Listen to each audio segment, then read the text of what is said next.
होली की आत्मा।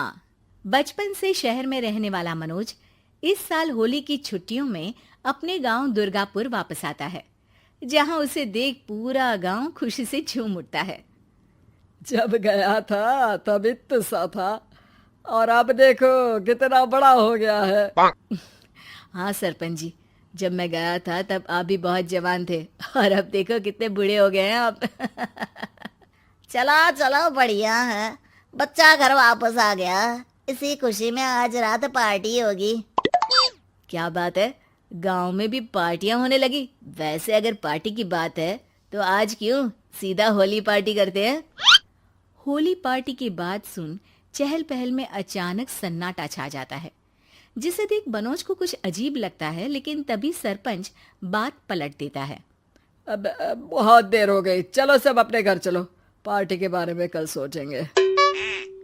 मनोज भी मम्मी पापा के साथ घर आ जाता है, पर होली पार्टी और उस पर पूरे गांव की खामोशी वाली बात अभी तक उसके जहन से निकलती नहीं। पापा, होली पार्टी की बात पर सब चुप क्यों हो गए थे? अरे होगी उनकी कोई अपनी बात। मुझे गांव की पंचायत ही थोड़ी पता है। थक गया हूँ, चलो सो जाते हैं, कल बात करते हैं। पापा की बात मानते हुए मनोज भी सोने चला जाता है। आज तो छुपा लिया, लेकिन हफ्ते बाद जब होली का दिन आएगा तब इसे कैसे रोकोगे? अगली सुबह सूरज के साथ ही मनोज भी गांव घूमने निकल जाता है, जिस पर रास्ते में उसे अपनी ही उम्र के कुछ लड़के भी मिलते हैं, जिनसे दोस्ती कर अब वो उनके साथ घूमने लगता है। इसी तरह कुछ दिन बीत जाते हैं और होली नजदीक आने लगती है। दोस्तों, होली में 4 दिन ही बचे हैं, पर गांव में उसकी कोई तैयारियां क्यों नहीं दिख रही? क्योंकि यहाँ होली नहीं मनाई जाती। अरे पर ऐसा क्यों? वो राजा भूषण। अरे तुम 4 दिन के लिए आए हो, क्या इतना सोच रहे हो? चलो कुछ खाने चलते हैं। इसी के साथ एक बार फिर होली की बात को टलते हुए देख मनोज को शक होने लगता है। वो घर पहुंचते ही इंटरनेट पर अपने गांव और राजा भूषण के बारे में जानकारी निकालने लगता है। क्या? मुझे आज तक ये नहीं पता था। ऐसा कैसे? किसी ने मुझे कुछ बताया क्यों नहीं?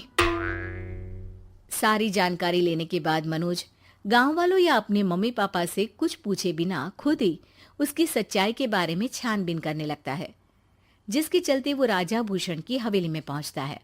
वाह, क्या हवेली है यार। पर क्या यहाँ सच में कोई भूत है? हेलो भूत जी, कोई है क्या?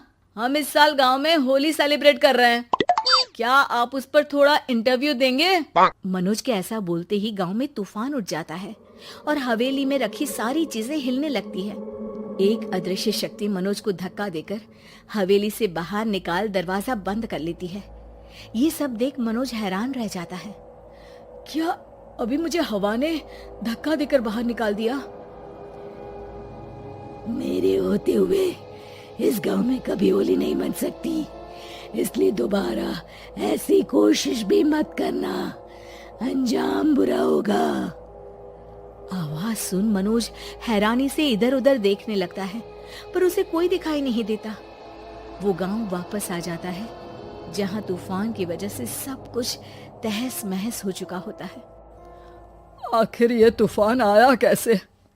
ना ऐसा कोई मौसम था और ना ही हमने होली का त्योहार मनाने की बात की थी। सरपंच की बात पर कोई रिएक्शन दिए बिना मनोज चुपचाप अपने घर चला जाता है। इस तरह देखते ही देखते होली का दिन भी आ जाता है और मनोज रंग लेकर गांव में निकल जाता है, लेकिन गांव पूरी तरह खाली होता है। अरे त्योहार का दिन है, धूमधाम की जगह मातम क्यों मनाया हुआ है? मनोज की आवाज सुन सब अपने घर की खिड़कियां खोल के घर के अंदर से ही उसे वापस जाने के लिए कहने लगते हैं, पर वो किसी की नहीं सुनता। तुझे पहले भी समझाया था, अगर होली खेलने की कोशिश भी की तो अच्छा नहीं होगा। अरे बात मान लो बेटा, तुम्हें सच नहीं पता। मुझे सब पता है। सालों पहले इस राजा ने एक अंधविश्वास फैलाया और आप लोग आज तक उसे मानते आ रहे हो। अरे बेटा, जब तुम पैदा भी नहीं हुए थे उससे भी बहुत पहले से इस गांव पर होली का श्राप है। अगर गांव में होली का त्योहार मनाया जाता है तो प्रलय आना पक्की बात होती है। राजा भूषण इस सब में नहीं मानते थे और त्योहार मनाने लगे, जिसके चलते होली वाले ही दिन पहले उनके बेटे की और फिर उनकी मृत्यु हो गई। तभी से गांव की रक्षा के लिए उनकी आत्मा उस हवेली में रह रही है। सबकी बातें सुन मनोज उलझन में पड़ जाता है। सोचना भी मत मनोज, अगर तुमने इस परंपरा को तोड़ने की कोशिश भी की तो उसका परिणाम इस गांव और गांव के लोगों के लिए अच्छा नहीं होगा। मुझे भी यकीन नहीं हो रहा कि आप लोग एक बेतुकी बात को मानकर सालों से रंगों के त्योहार को मातम की तरह मनाते आ रहे हो। मनोज किसी की कोई बात ना मानते हुए पूरे गांव में रंग बिखेर देता है, जिसके तुरंत बाद वहां तूफान के साथ बिजलियां गरजने लगती है।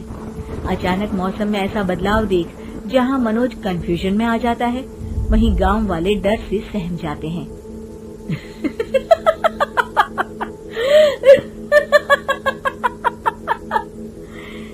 इस लड़के ने हमारे जैसे सिर्फ अपने स्वार्थ के लिए नहीं बल्कि पूरे गांव की खुशियों के लिए यहाँ होली मनाई है, जिस वजह से अब इस गांव पर होली का श्राप टूटता है।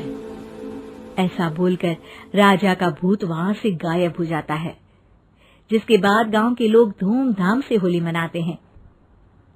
खुशियों के रंग गांव में बिखरे ही होते हैं कि अगली सुबह अचानक मनोज कहीं गायब हो जाता है और एक बार फिर गांव में होली का नया राज शुरू हो जाता है।